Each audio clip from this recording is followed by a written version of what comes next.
Live from Atlanta to discuss the U.S. midterm elections. Richard, thanks for being here. So, lots up in the air, but we can certainly say this was no red surge, right? Yeah, you know, that big red wave Republicans were talking about and discussing really turned out to be a bit of a fizzle. President Joe Biden didn't have a great night either. It wasn't terrible, but you know who I think had an awful night was Donald Trump, the former president. Many of his back candidates underperformed or lost. I'm thinking in Pennsylvania, celebrity doctor Mehmet Oz lost.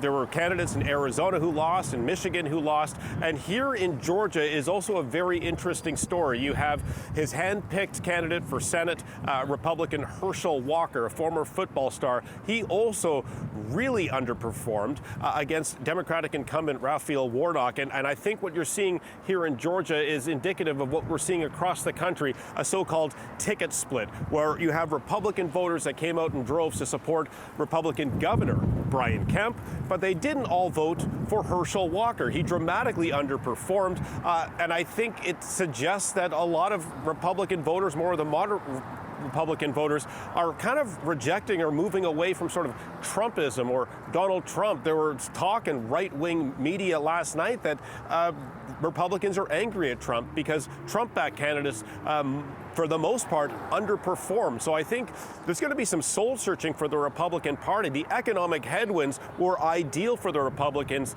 to bring out supporters to send a message to the Democrats, but that clearly didn't happen.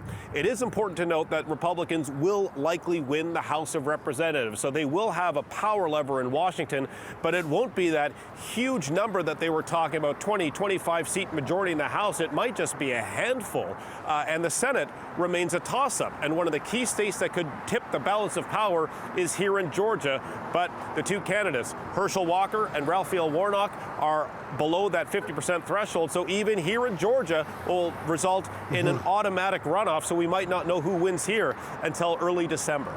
So I know it's early, and you know there is some exit polling. So as much as it may be a rejection on some level of Trump and Trumpism, maybe some of these social issues were more internalized when people went to vote in that polling booth. Maybe it was more about abortion and social issues than it was necessarily just about the economy, stupid. Yeah, absolutely. You know, we had these closing arguments from both parties. Democrats were talking about protecting women's rights, seizing on the Supreme Court overturning Roe v. Wade. They talked about saving democracy when you have these election deniers. You have the January 6th situation happening.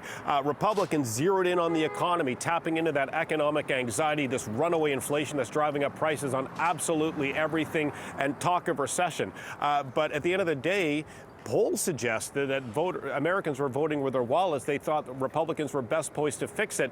But it appears that Republicans have underperformed in many key battlegrounds, whereas Democrats, for the most part, held their own.